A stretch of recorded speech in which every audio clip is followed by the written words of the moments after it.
Ahí me sale que está preparando. Ahí, ay, perfecto, empieza a grabar. Bueno, si quieren empezamos a, con la charla. Sí, igual faltan algunas personas, pero bueno, se irán sumando a lo largo de la actividad que vayamos a desarrollar. Bueno, yo les voy a compartir una presentación. Cualquier interrupción que ustedes consideren, me escriben o me hablan directamente, porque no voy a poder ver el chat y la grabación y todo. Así que, por favor, no me siento ofendido, al contrario, interrumpan lo que consideren. Bueno, un poco la idea de poder abordar en el día de hoy, de compartir algunas cuestiones, por lo menos una temática que creo tiene mucha vigencia, es el uso responsable y seguro de Internet en tiempo de esta pandemia del coronavirus, ¿no? Que nos tiene aquejado a todo el mundo, pero bueno, también pensando un poco en el día después de que esto se solucione y pensando también un poquito en todo lo que venía precediendo, ¿no? La situación de Internet, un Internet que en realidad lo que nos muestra la pandemia en general a nivel tecnológico, que entró también en crisis, saturación, es insegura, no tiene la infraestructura y está en discusión ya de hace unos años, pero esto lo puso más todavía en el centro, la construcción de una Internet de nuevo tipo, ¿no? Y obviamente que acá hay tensiones, intereses creados, distintas corporaciones, gobiernos, etcétera, que bueno, van a ir demarcando un poco ese nuevo escenario, que me parece interesante también que ustedes por lo menos lo empiecen a reflexionar, a pensar, porque son cuestiones, la ciberseguridad, digamos, nos va a empezar a acompañar como un concepto y un término por mucho tiempo y entendido en sentido amplio. Vamos a tratar de ir desarrollándolo, pero bueno, para empezar de movida ya con algunas cuestiones un poco más duras, ¿no? Pero bueno, este escenario planteado, como comentaba recién, nos puso a los que trabajamos en educación, en investigación, en trabajo en instituciones educativas, con un montón de desafíos que bueno, también muy interesante por un lado los que lo pudimos resolver pedagógicamente, ya sea a través de plataformas, aulas virtuales, entornos 3D, realidad aumentada, trabajo con redes sociales digitales, Facebook, blogs, WhatsApp, pero bueno, nos plantea también estas cuestiones de escenarios que van apareciendo y situaciones nuevas, ¿no? Por supuesto, algunos elementos concretos, ¿no? Vinculados al e-commerce o a todo lo relacionado a las transacciones bancarias. En estas últimas 2 semanas, en la Argentina y en varios países han aparecido un montón de estafas utilizando los medios digitales, páginas web, ¿no? Páginas web de bancos, por ejemplo, que son falsas, de tarjetas de crédito, de débito, ¿sí? De comercio online, de distintos sitios, y bueno, ha habido una demanda y una situación, digamos, que también desborda a todo el mundo, pero también es un elemento para tener en cuenta cómo se resolverá en un proceso no muy lejano. Hay países que están mucho más avanzados, el nuestro todavía, en el caso hablo de Argentina, todavía tiene un déficit en ese sentido, ¿no? No conozco en detalle otros países como del Cono Sur, Uruguay, Perú, Venezuela, Chile, cuál es la situación, pero digo, tal vez si quieren después por el chat ir escribiéndolo o compartiéndolo sería muy interesante. Lo mismo en relación a todo lo que es la gestión de trámites, de vínculos, de lo que se llaman las gobernanzas virtuales y todos los proyectos.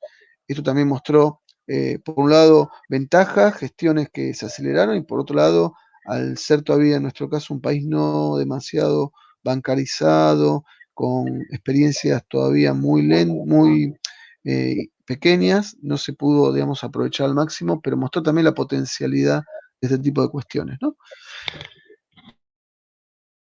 Aparece fuertemente un concepto que no es nuevo, pero que se empieza, digamos, a desarrollar fuertemente, que es el de la publicación de noticias falsas en la web y a través de distintas redes sociales digitales, Twitter, Facebook, etcétera, ¿no?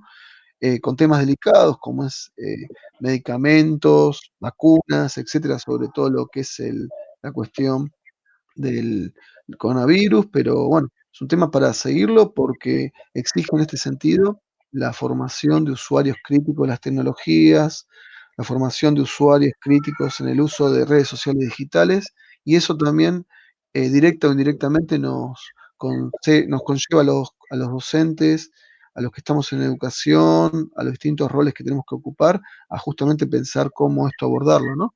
Pensando en una escuela del siglo XXI, insisto, con un Internet que después de este proceso a nivel mundial va a tener modificaciones, cambios, las debe tener porque mostró también sus limitaciones, y me parece que este un poco es el escenario que nos va allanando para meternos más de lleno en todo lo que es este proceso de educación virtual que estamos transitando.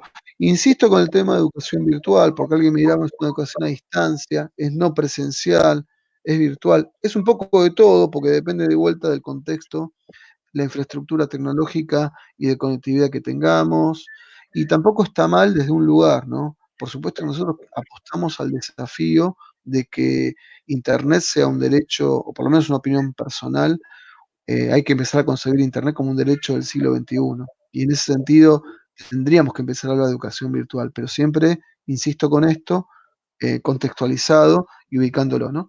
Bueno, cuando hablamos de Internet es algo interesante empezar a darlo claro porque puede haber confusiones. Estamos hablando justamente de un mundo real donde conviven un mundo digital y un mundo físico. Esto puede parecer una obviedad, pero tal vez para los niños, niñas, jóvenes es algo normal, natural. Para los que tenemos más de 20 años, esto no es normal ni natural, sino que lo vamos justamente construyendo día a día, haciendo un esfuerzo, ¿no?, de adaptación, pero es importante tener presente este tipo de realidades y de convergencias, ¿no? En relación al acceso de nuestros estudiantes, nuestros hijos, nietos, sobrinos, esta generación que tiene varios nombres, ¿sí? Generación millennial, interactiva, tiene una posibilidad de acceso a determinadas aplicaciones de una manera muy atractiva, se sienten, digamos, contenidos, se sienten cómodos, navegan de una manera como si fuera algo natural, ¿no? Esto no significa que tengan un manejo, digamos, profundo ni experto de las aplicaciones, de las herramientas, y mucho menos del uso pedagógico o profesional de una herramienta, una aplicación, ¿no? Esto también digo para desmitificar el mito de nativo digital, porque justamente, y por supuesto, insisto con esto, ¿no? Enmarcado en las brechas sociales y digitales que nos toca vivir a cada uno de nosotros en cada ámbito que nos desempeñamos, además de las brechas sociales, las brechas, digamos, lo urbano y lo rural, ¿sí? Las brechas de acceso, de uso, de calidad de uso de las tecnologías, las brechas de géneros. Bueno, hay muchas cuestiones que no son menores cuando abordamos esto. Y el otro elemento que me parece central, o por lo menos importante, contemplar, y más en tiempos de coronavirus, ¿no? Donde estamos conviviendo permanentemente a partir de esta cuarentena social que estamos y profesional que estamos desempeñando y cumpliendo, empieza a haber justamente situaciones de inestabilidad laboral y de conjunción también familiar, ¿no? Además que las familias se han transformado en los últimos años y que justamente también siguen vigentes con los contextos de socialización de los adolescentes, de los niños, de las niñas, junto a la escuela, ¿no?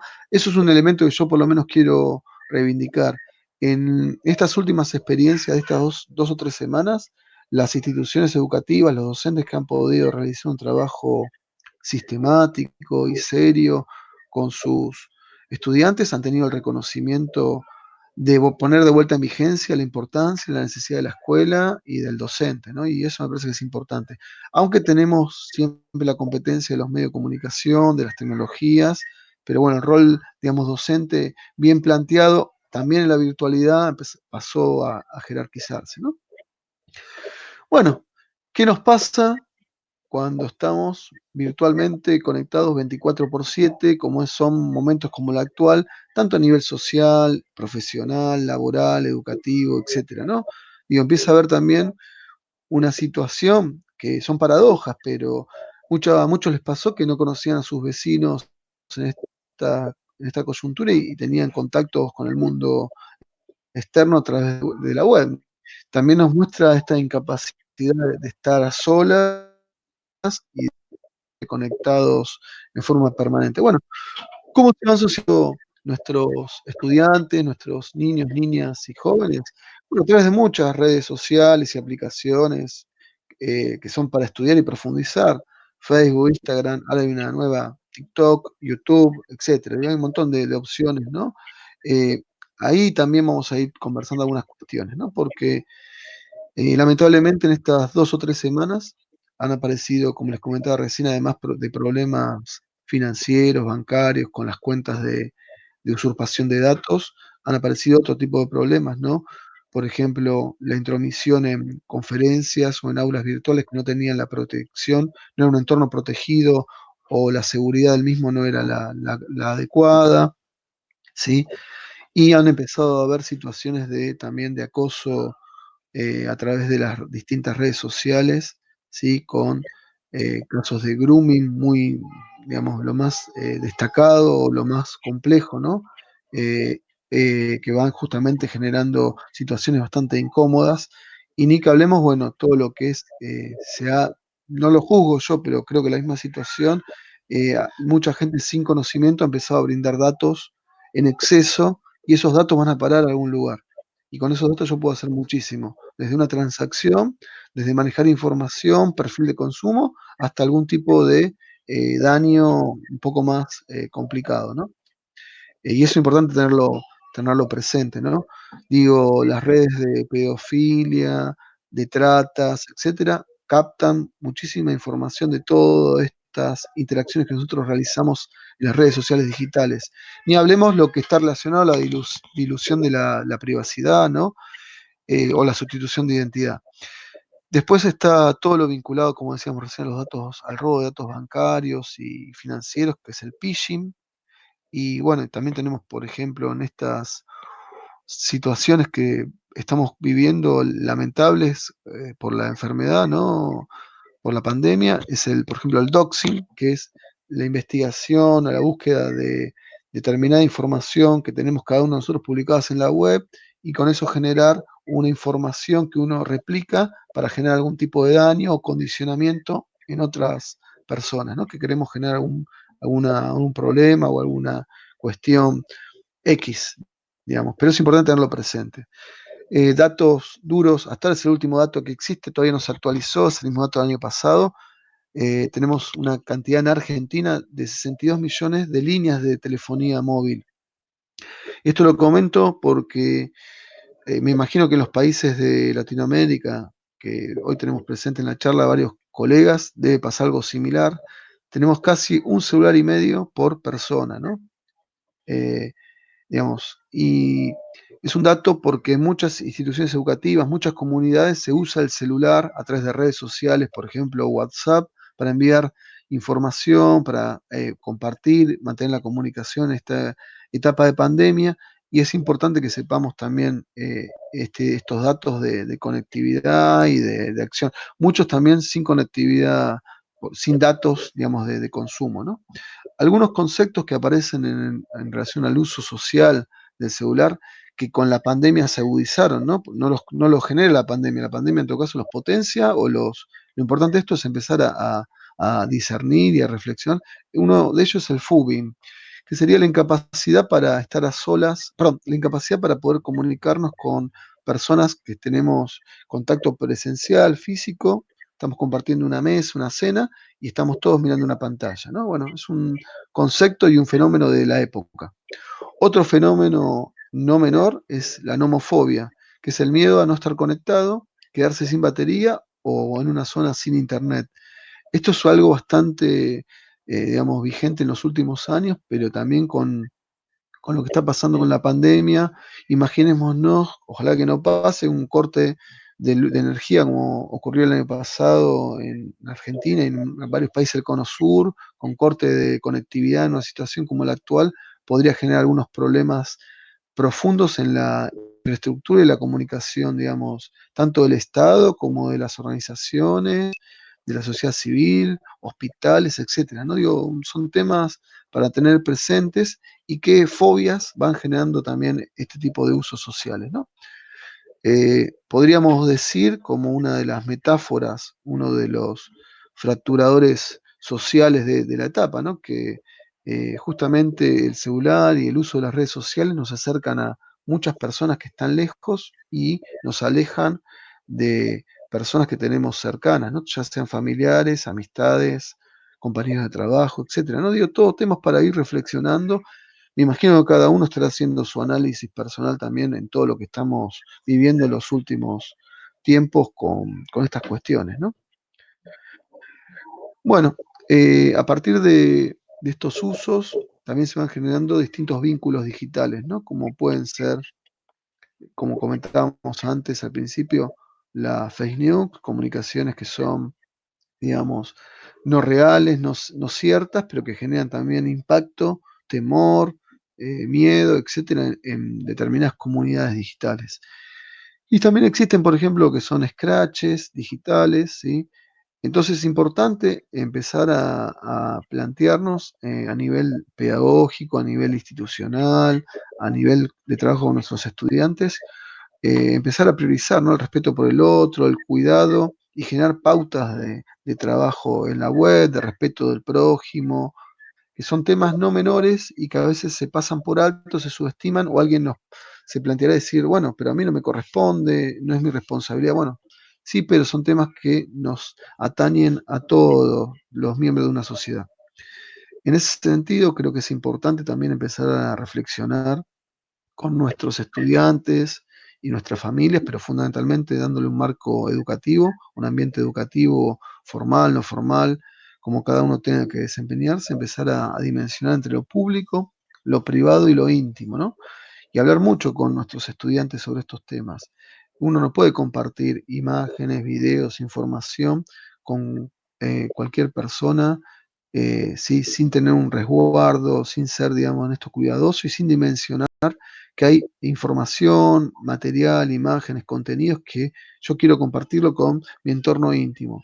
Y habrá otro material que lo quiero compartir con otras personas más cercanas.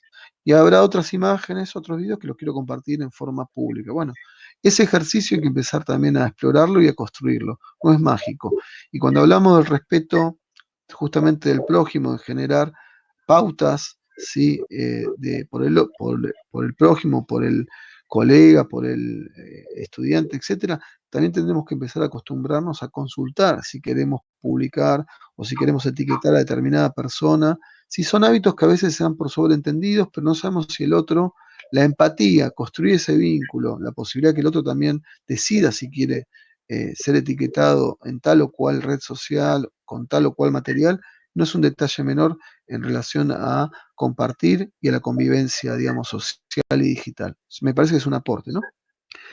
Y creo que esto también tenemos que ayudar, ¿sí? Acá les traigo un pequeño párrafo de Argentina Cibersegura, ¿no? Que el control que ejerce un usuario sobre su información para limitar la cantidad de personas autorizadas a obtenerla. Creo que eso también es interesante para también que las aplicaciones de la web 2.0, que las redes sociales digitales nos permitan muchísimas cuestiones, sepamos también como criterio de ciberseguridad que esa información se utiliza para muchas cuestiones. Ustedes saben, por ejemplo, lo que ocurrió con la situación del el caso Facebook y la consultora Cambridge eh, se me fue el nombre, pero fue muy conocido hace 4 o 5 años con las elecciones de Estados Unidos, donde esta consultora, ¿sí?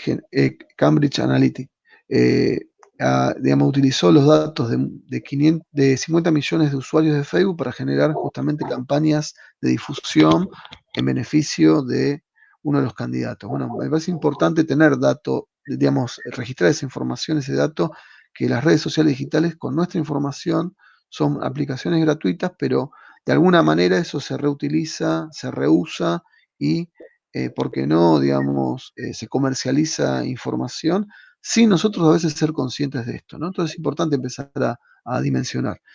En función de esto, sepamos también que cuando uno publica, comenta, envía un mail, participa en una red social, de un blog, de un aula virtual, etcétera, de una charla como esta, va generando también un rastro, una huella digital y va marcando una identidad digital que es pasado, presente y futuro, porque lo que uno publica en la web no se puede eliminar, es muy complicado, tiene muchísima burocracia, valga la redundancia, para eliminar o para borrar o para demarcar, digamos, lo que esté pasando, ¿no? Me refiero tanto a publicaciones personales, propias, profesionales, como de otras personas, ¿no?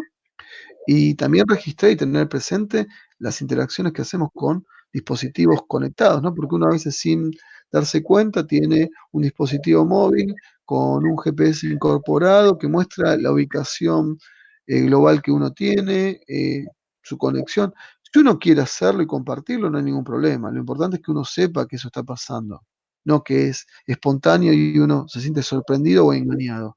La famosa letra chica que uno firma o acepta cuando utiliza una red social digital o una aplicación de la web 2.0, eh, digamos, muestra también estas cuestiones, ¿no?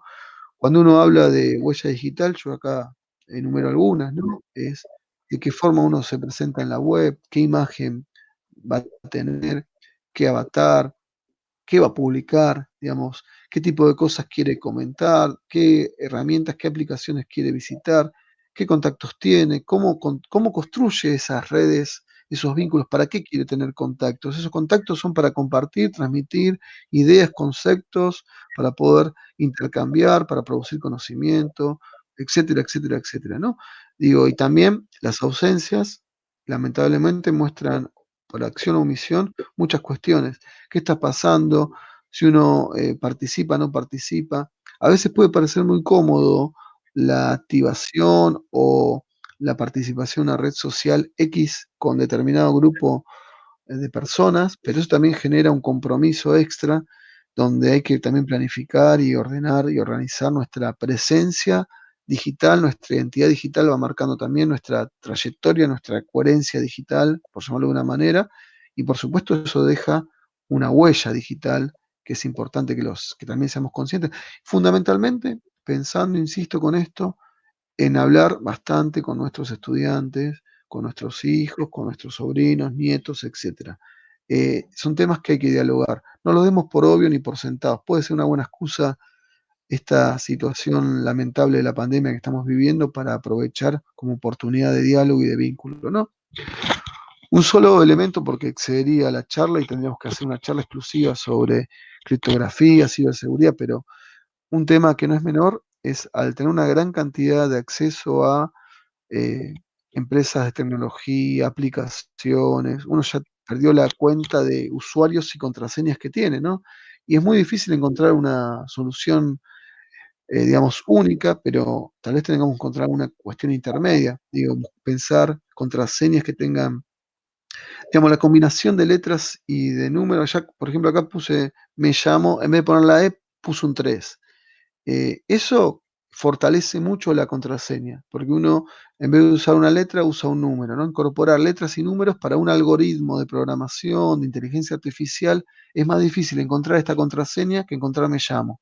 Digo, para tener ejemplos muy simples, excedería, como decía recién, la cuestión, pero me parece importante también empezar a dimensionar. Uno a veces por comodidad coloca a todas las aplicaciones, el mismo mail, el mismo usuario, la misma contraseña, y son contraseñas bastante obvias, y además las tiene abiertas en el celular, y pone, para no, por una cuestión de comodidad, guarda la. Bueno, empezar a ser cuidadosos con esto, porque si uno pierde el celular, se lo roban, etcétera, esa información puede caer en manos que pueden hacer un daño importante, no solo a nivel material, sino fundamentalmente a nivel, digamos, personal o subjetivo, ¿no?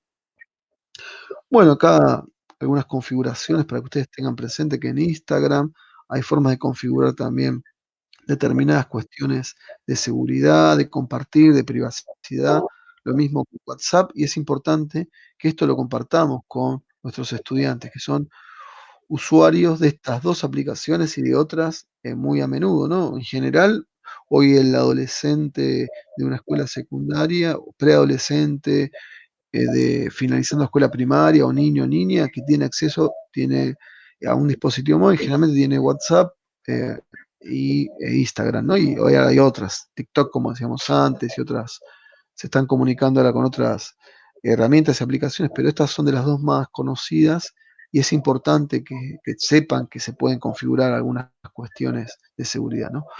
Bueno, uno de los las situaciones que también, lamentablemente, como decía recién, fuimos vivenciando en estos tiempos, es el grooming, que es el acoso a través de redes sociales, dispositivos móviles, etcétera, de un adulto hacia un menor, ¿sí? Que se genera generalmente a través de un contacto virtual, simulando una personalidad que no es, puede ser ustedes vieron que, por ejemplo, en una determinada eh, una cantidad de adolescentes en general, más que nada de lo que son ámbitos urbanos, suelen jugar, por ejemplo, juegos en red, en computadoras o a través de consolas de videojuegos, y a veces el otro que está jugando como, entre comillas, compañero o compañera, no sabemos quién es, ¿sí?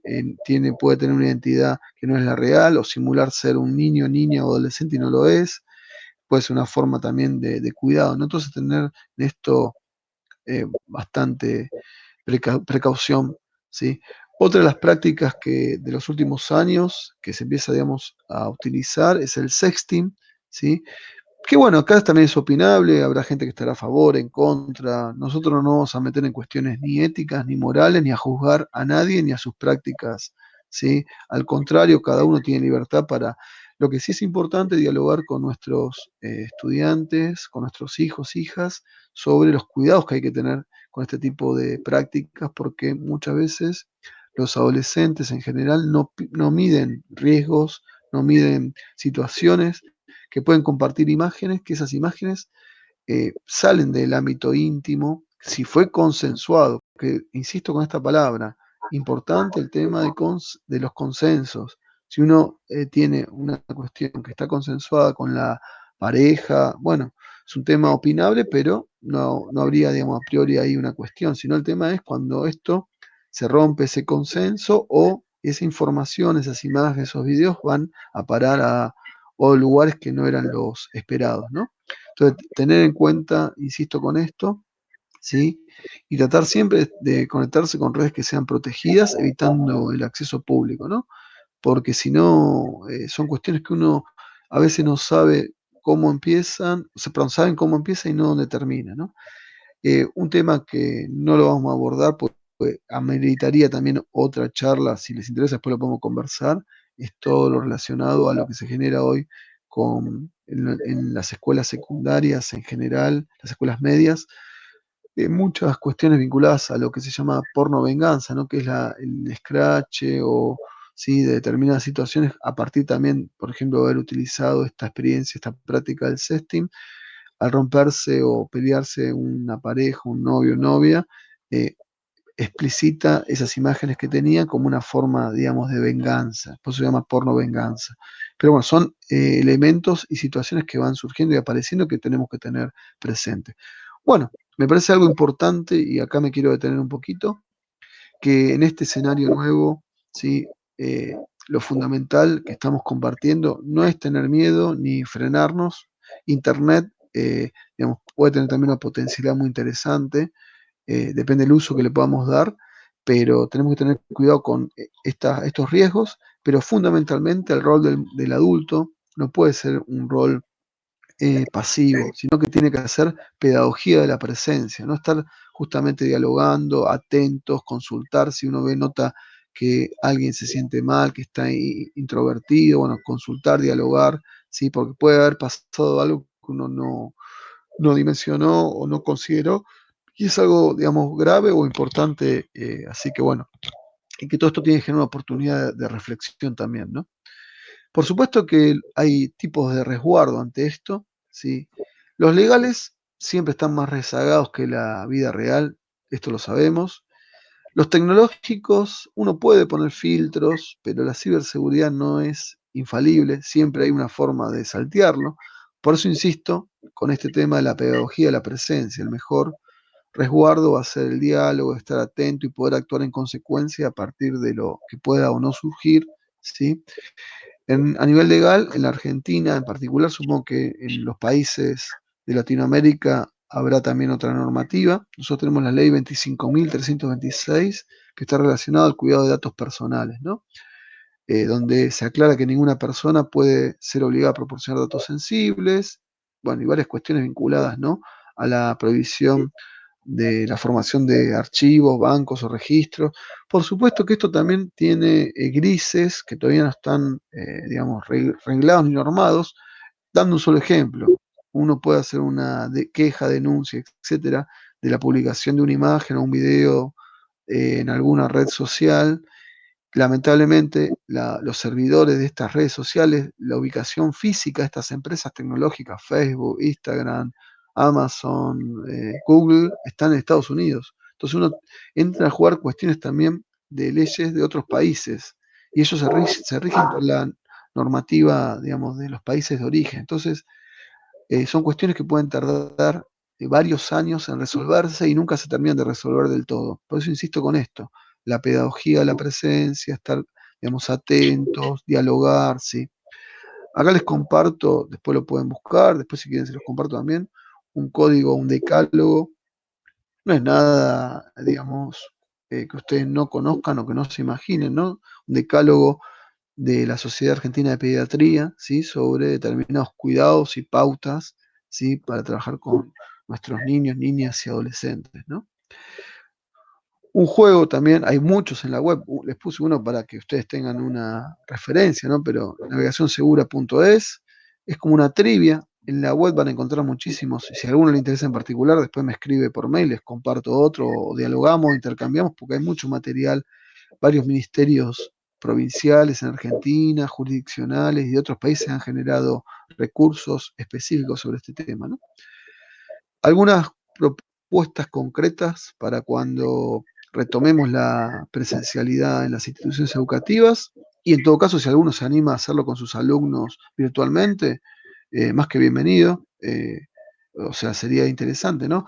Eh, yo lo que recomiendo siempre es organizar algún tipo de charla, taller, jornada sobre estas temáticas, obviamente con el abordaje que fuimos, o focalizar en alguna de las cuestiones que les pueda interesar a los niños, niñas y adolescentes, nuestros estudiantes. Eso también es muy particular. Si es una escuela que ya tiene una experiencia, una cultura TIC, una experiencia en el desarrollo de estas temáticas, no es lo mismo si uno lo hace por primera vez, pero la verdad que son, si lo pueden hacer junto al equipo de orientación escolar, a los equipos de gabinete, etcétera, es muy interesante. Os digo, si pueden participar otros actores de la charla, otros profesores, equipos directivos, siempre suma y van a ver que surgen inquietudes que a priori los va a sorprender que ustedes no tenían previsto, ¿no?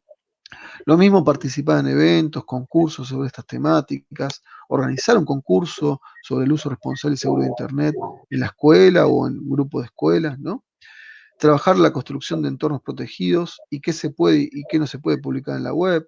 Tengamos o no tengamos conectividad, tengamos o no tengamos tecnología en la escuela, son cuestiones que las tenemos que empezar a conversar lenta pero sostenidamente, ¿no?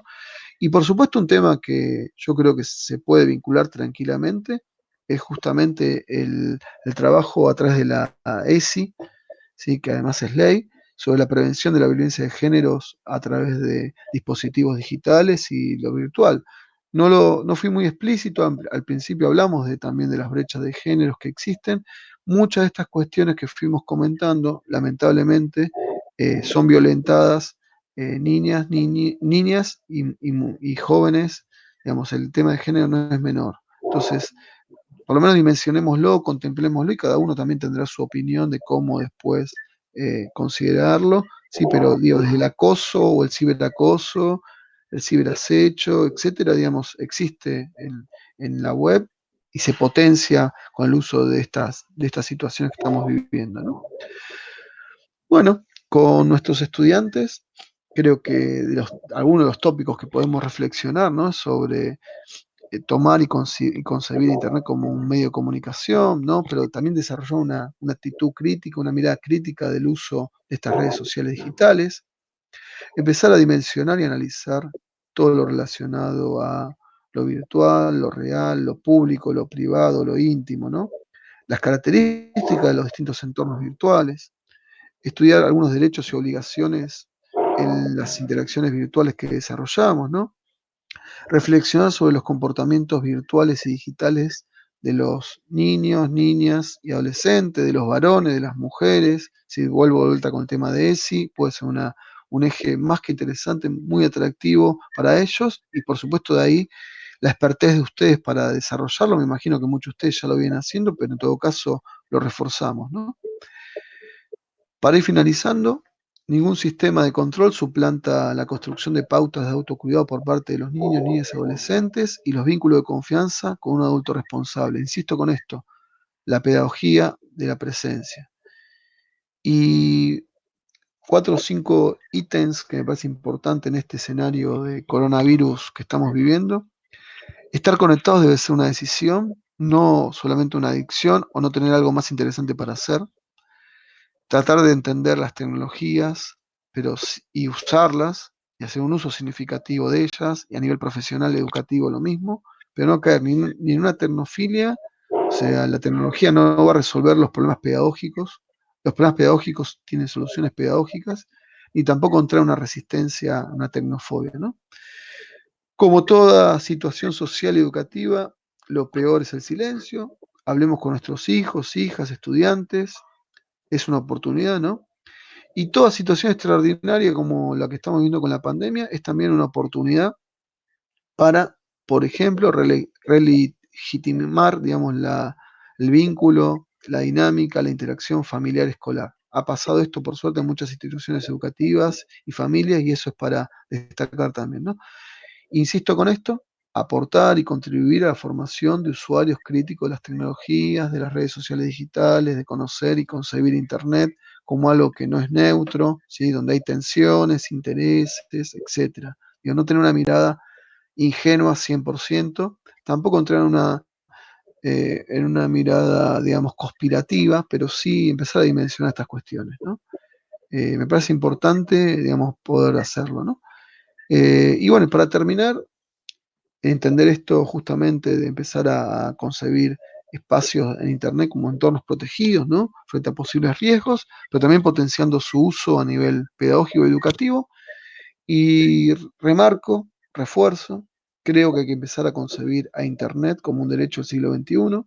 Tenemos mucha tarea por delante cuando la pandemia pase, y poder justamente plantearnos qué queremos nosotros como educadores, cómo concebimos y si es realmente esto una necesidad o no, o es una cuestión menor. Yo creo que es un aporte el concebir Internet como un derecho, como un aporte, no el central, pero un aporte al fin, para ir contribuyendo a la resolución de una de las brechas sociales más importantes hoy, que es el acceso a información, conectividad, a comunicarnos, etcétera, y a poder justamente desarrollar, digamos, trabajos virtuales, pedagógicos a un nivel superior, ¿no? Les comparto lo último. El año pasado publiqué con un colega de Uruguay, Domingo Borba, un libro sobre justamente todas estas temáticas, así que también quería que lo supieran para que estén al tanto. Y bueno, cualquier inquietud o duda, obviamente me escriben y me consultan, acá les dejo el mail, ustedes lo tienen. Así que bueno, vuelvo a la clase, espero que se haya escuchado, y ahora los escucho a ustedes, a ver qué les pareció.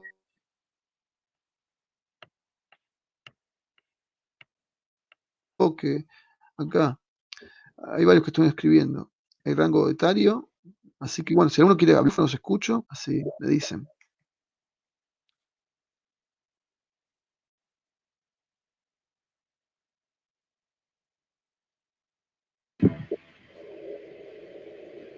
Hola Mariano, ¿me escuchás? Sí, sí, se escucha, se escucha. Mira, yo cursé con vos Tecnología Educativa 1, así que ya te conozco hace un par de años. La charla estuvo muy buena. Yo trabajo en la Dirección General de Educación de la Fuerza Aérea, donde lamentablemente todo lo que es tecnología educativa está muy lejos, más allá de que tenemos una seguridad informática puesta por la Fuerza Aérea, entonces hay muchas cosas que directamente no se pueden hacer. Con todo esto de la pandemia se le ha dado prioridad a la parte sanitaria, a la parte comando, así que nuestros institutos militares han cerrado, pero como vos decís, después de que pase todo esto, me parece que va a haber un cambio total, y que sería bueno desde que todos los niveles de gobierno y todos los niveles educativos podamos hacer un cambio, porque realmente el problema no solo pasa por los chicos, porque en verdad los chicos están más interiorizados que nosotros adultos en muchas cosas, y creo que Deberíamos empezar por la capacitación de muchos de nosotros en muchas áreas que desconocemos y que yo creo que es más miedo a abordar el tema. Pero estuvo muy buena tu charla, como todas las que he escuchado hasta ahora, y te agradezco ya por esta oportunidad.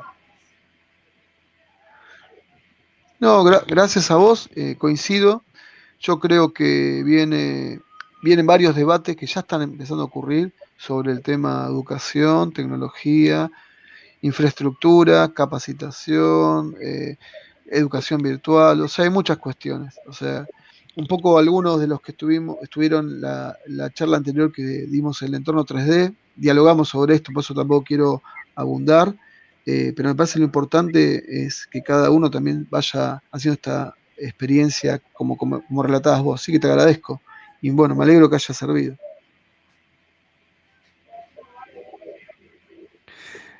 Me pareció muy bueno tu aporte, como siempre. Esta clase, sí, la estoy terminando, está grabando, así que si todo funciona bien, después las compartimos, así que, y hagan, ustedes saben que yo los materiales y las cuestiones las libero, así que no hay problema, hagan el uso que cada uno considere y puede, digamos, no tiene, cuando uno queda publicado en la web o lo comparte, ya no es de uno, es de todos, así que lo que creo que los docentes no pueden usar tiempo para capacitarse porque no la tienen. El hecho de ser taxi, estamos de acuerdo, ¿sí? Es uno de los problemas. Me parece que tendremos que también reflexionar cómo se va a ir resolviendo este tema a nivel de formación docente. Creo que no hay ya en este momento, casi que tocamos fondo, y me parece que no podemos seguir esperando mucho más.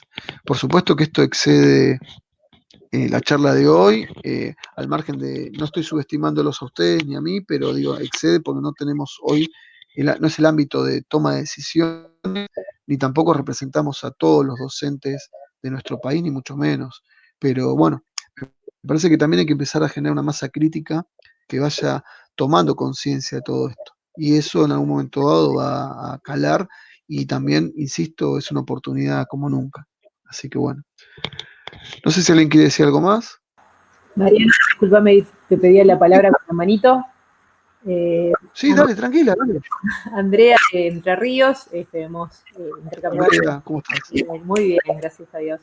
Me quedé pensando en algo que vos decías al principio, ¿no? Sobre el tema de los derechos, exigir un derecho como un derecho del siglo XXI, esto de la conectividad, es fundamental porque más allá de las capacitaciones de los colegas, creo que si vos estás muy bien formado como para afrontar el desafío de la mejor manera, de la manera más profesional posible, pero tenés alumnos que viven en la ruralidad y no tienen el acceso, estamos siempre un poco de remoto en dulce de leche repostero, ¿no? Me parece que por ahí también hay que seguir Sí. interpelando el sistema. Sí, estoy de acuerdo. Lo que no te entiendo, lo que no te termino de entender, ¿qué es la preocupación?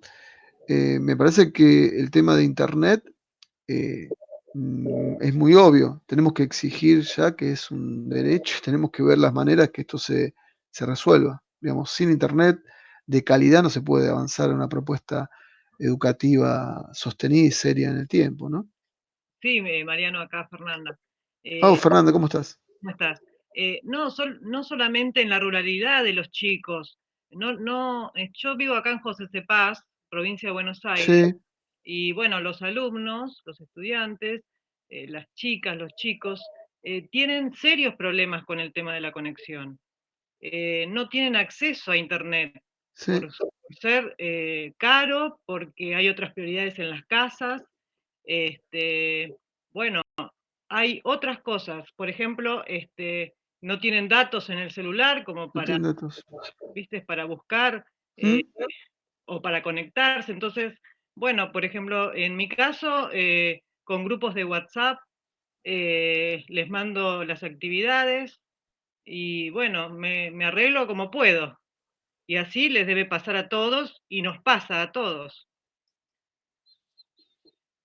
Totalmente de acuerdo, nada, con esto que comentás. Es una realidad y me parece, por eso insisto con esto, Sí. para contribuir a que esta brecha social y digital y no haya escuelas que tengan acceso o posibilidad de empezar a plantearse un proyecto de educación virtual, ¿sí? Y las que no, por no tener estas condiciones, digamos, básicas de infraestructura y de conectividad, ¿no? Claro. Yo creo que ese es uno de los temas vinculados a la capacitación docente. Serían como para mí los dos ejes centrales de la próxima etapa a resolver. Pero bueno. Bueno, yo no les quiero tampoco robar más tiempo. Les agradezco por la escucha activa, el respeto que demostraron. Espero que haya contribuido, que haya servido. Yo ahora en un rato, cuando termine de desgrabar, les comparto la grabación y bueno, cualquier duda o inquietud, saben que tenemos el mail y yo cualquier otra charla o iniciativa que larguemos, como siempre trato de compartirles a todos para que puedan, digamos, participar y hacerlo, digamos, de una manera significativa, ¿no? Así que acá José dice, tiene una inquietud, gira en torno a la preparación docente en relación con los temas tratados. No, José, no están los docentes lamentablemente formados sobre estos temas y no es culpa de ellos tampoco. Los profesorados tampoco se lo aborda esto en forma sistemática y seria por muchos motivos. Y bueno, hay que hacer justamente un trabajo a mediano y largo plazo muy intensivo con un sistema de formación donde los formadores de formadores van a tener un papel fundamental y este va a ser uno de los tópicos, por lo menos yo estoy convencido de eso, centrales. Así que bueno, y además un tema transversal que nos conecta a todas las regiones del país y, ¿por qué no?, de otros países, ¿no? Así que, bueno, les agradezco nuevamente y cuídense mucho, estamos en contacto y bueno, después les comparto la charla. Gracias por todo.